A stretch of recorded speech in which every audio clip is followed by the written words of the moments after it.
دور اندیشانہ سیٹسفیکشن کو پہلے رکھنا اپنی کم اندیشانہ سیٹسفیکشن سے، دور اندیشی کو فوقیت دینا اپنی کم اندیشی. یہ سوچوں کے انقلاب کی بات کر رہا ہوں. سوچ میں انقلاب دو چیزوں سے آئے گا. تناظر کا انداز بدل جائے گا.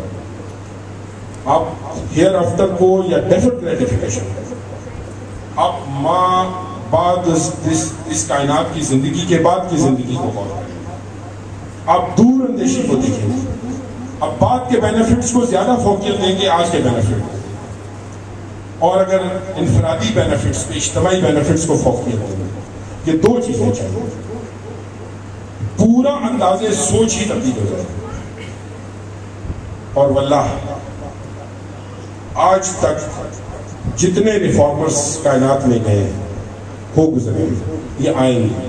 اگر کبھی ریفارم کر سکیں گے یقین ہے تو انہوں نے دو بنیادوں پہ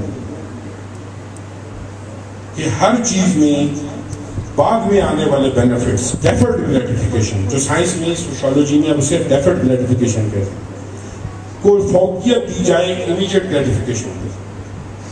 جس طرح ایک بچہ اپنی ٹی وی، اپنا دوستی، اپنی ساری چیزیں قربان کر کے، اپنی نیندیں قربان کر کے اپنے امتحان کا فکر کرتا ہے کہ وہ پاس ہو گیا تو میں زندگی میں کامیاب ہو جاؤں گا. یہ آج کی امیڈیٹ گریٹیفیکیشن قربان کر کے میں کل کو کامیاب ہو جاؤں. اور جو بچہ یہ نہیں کرتا وہ امیڈیٹ گریٹیفیکیشن کو فوقیت دیتا ہے اور ڈیفرڈ کو قربان کر دیتا ہے. یہ ایگزامپل آپ کے سامنے ہے. جب قومی سطح پر یہ تصور آپ انکلکیٹ کر دیتے ہیں اجتماعی سطح پر کہ ہم نے امیڈیٹ گریٹیفیکیشن کو چھوڑ کے ڈیفرڈ حاصل کر رہے ہیں اور انفرادی گریٹیفیکیشن، ویسٹڈ انٹرسٹ کو پیچھے رکھ کے اجتماعی گریٹیفیکیشن، نیشنلزم یا نیشنل یا اجتماعی گریٹیفیکیشن یا کولیکٹیو بینیفٹس یا کولیکٹیو گولز کے لیے لڑنا ہے، تو پورا انداز سوچ بدل جاتا ہے. آپ کی سوچ کی ہر کیلکولیشن تبدیل ہو جاتی ہے. آپ کی زندگی کے ہر لمحے کے اندر آپ کا ڈیسیژن چینج ہوتا ہے. آپ کے کوئی دیکھنے والا ہو یا نہ ہو، آپ کا تصور، انداز کردار بدل جاتا ہے. آپ کا عمل بدلتا ہے. اور جب ایک شخص کا عمل بدلتا ہے، جس بلڈنگ کی اتنی ساری اینٹوں کو شکل مل جائے اس بلڈنگ کی تعمیر بھی بڑی خوبصورت ہو جاتی ہے. جس نیشن کے افراد کو اگر آپ ریفارم کر لیتے ہیں تو اس نیشن، پوری نیشن کو بھی آپ ریفارم کرتے ہیں.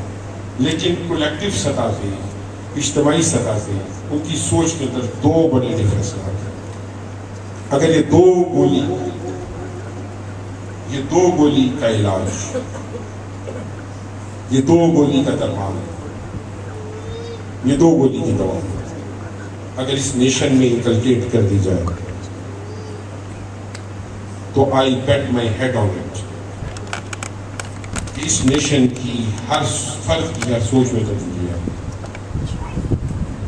ہر فرد سے کہنے کا میری مراد یہ ہے کہ میکسیمم لوگوں، اور میکسیمم لوگوں میں اگر ایک نیا کش، نیا رخ پیدا ہو گیا، سوچ کا نیا انداز پیدا ہوا، کردار اور عمل کا نیا رخ پیدا ہو گیا، تو ہم ان تمام گولز کو حاصل کر سکیں گے جن گولز کے بعد یہ سارے درد ختم ہوں. جس نیشن کے پاس اجتماعی سطح پہ سب کچھ ہو اور انفرادی سطح پہ اس کی تقسیم منصفانہ ہونی شروع ہو، تو واللہ اس قسم کے پرابلمز آپ کو تنگ مل جائیں گے. لہٰذا اس پرابلم کو وقتی طور پہ، جس طرح آپ کسی ڈاکٹر کے پاس جاتے ہیں، اگر آپ کے گلے کا انفیکشن ہے تو بیماری انفیکشن ہے، بخار بیماری نہیں ہے، لیکن وہ پہلے آپ کے بخار کو دوا دیتا ہے. یہ نہ ہو کہ میں علاج میں لگوں تو یہ بخار سے ہی فارغ ہو جائے گا. پہلے وہ آپ کا بخار پٹیاں رکھ کے یا انجیکشن لگا کے یا ڈسپرین یا انرجیزک اینٹی پائریٹک دے کے وہ اس کو پہلے سنبھال دیں. بخار کا تو زور ٹوٹتا ہے تو پھر وہ آپ کا 3 روزہ علاج کرتا ہے آپ کے گلے کی اصل بیماری کا. اینٹی بایوٹک دیتا ہے 3 دن کی. اسی طرح اگر آپ کو آج یہ تکلیف بہت زیادہ درد سے محسوس ہوئی تو میں یہ کہوں گا کہ اس کا فوری علاج بھی کریں اور اس کا اصل علاج بھی کریں. اس کا فوری علاج یہ ہے کہ غریبوں کو جو جتنا کنٹریبیوٹ کر سکے وہ کرے، اور زوفا ان جنرل سینس، اور یہ بہت بڑی موٹیویشن ہے ہم سب کو یہاں اکٹھا کیا، اور میں ان کے لیے بہت دعا گو بھی ہوں، اور جو ہم کر سکے ہم کریں گے بھی. اور لیکن یہ وقتی طور پہ بخار کو بٹھا دینا آپ کی بیماری کا علاج کبھی نہیں آئے گا، اور آپ کے پاس اتنی دوا کبھی نہیں ہوگی کہ آپ صرف بیماری کا علاج کرتے ہیں، بخار بٹھاتے ہیں. اب اس اصل بیماری کا علاج آپ کا دوبارہ ہیومنزم، انسانیت کے گول کی طرف دوبارہ جانا ہے، ویلفیئر اسٹیٹ کی طرف دوبارہ جانا ہے. اور ویلفیئر اسٹیٹ کی طرف آپ دوبارہ صرف اس طرح جا سکتے ہیں، دوربینی بذریعہ اجتماعیت، دوربینی بذریعہ اجتماعیت. میں اس بات کو 4 دفعہ دہراؤں گا کہ دور اندیشی بذریعہ اجتماعیت آپ کے تمام مسائل کا اصل ہے. آپ کے تمام مسائل کا اصل دوا وہ ہاؤ ٹو کا جو ہم نے مشن شروع کیا ہے کہ ہاؤ ٹو اچیو ہے. سنا ہے how to bell the cat, ایک محاورہ انگلش میں، the cat should be belled. یہ تو سب کو پتا ہے، یہ سب کو پتا ہوتا ہے کہ بلی کے گلے میں گھنٹی باندھنی چاہیے. کئی کروڑ سال سے جو یہ کہتے ہیں، لیکن آج تک کوئی یہ ڈھونڈ نہیں سکے کہ کیسے باندھنا ہے. جب تک آپ کو کیسے باندھنے کا تصور کلیئر نہیں ہوتا تو یہ رونے دھونے سے، یہ اجتماعات کرنے سے ہمیں اصل پرپز حل نہیں ہوتا. احساس اجاگر ہوگا، لیکن یہاں سے نکلنے کے بعد گھر جانے تک یہ احساس بیٹھ چکا ہوگا. ہم اسے لکھوا دیں. شاید میں سب کے لیے نہیں کہتا، اللہ تعالیٰ نے سب کو بڑی بڑی صلاحیت اور دور اندیشی دی ہے، شاید کسی ایک کا دل پلٹے تو وہ پوری قوم کی کایا پلٹ دے، لیکن جنرلی ہوتا یہ ہے. میں ناامید نہیں نومید اقبال اس کشت ویراں سے ذرا نم ہو تو یہ مٹی بڑی زرخیز ہے.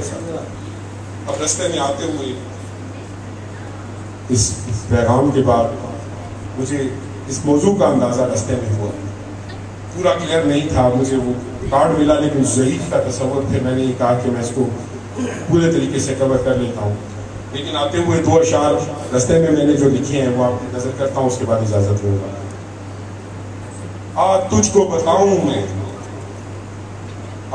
بتاؤں میں ہے کیا اصل عبادت، تجھ کو بتاؤں میں ہے کیا اصل عبادت، افکار سے اعمال سے انسان کی خدمت، افکار سے اعمال سے انسان کی خدمت. انسان ہی ہے انسان کے ہر درد کا درمان، انسان ہی ہے انسان کے ہر زخم کا مرہم، درد کا درمان.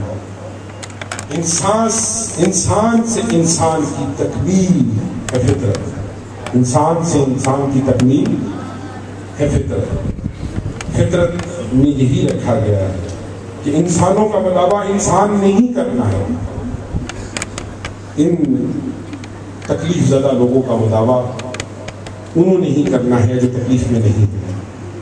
اس جسم میں جہاں درد ہے وہاں وہی ہاتھ پہنچے گا جو خود صحت مند ہے. یہ اپنے جسم کا درد اپنا ہاتھ ہی نہ مداوع کرتا ہو تو اب پھر کس کے انتظار میں؟ اگر اپنا صحت مند ہاتھ اٹھ کے اپنے جسم پہ لگے جوک ہی نہیں ہٹا سکتا تو پھر کس کے انتظار میں؟ یہ قوم کس کے انتظار میں؟ اللہ help those who help themselves. I would beg my name after that. Thank you very much.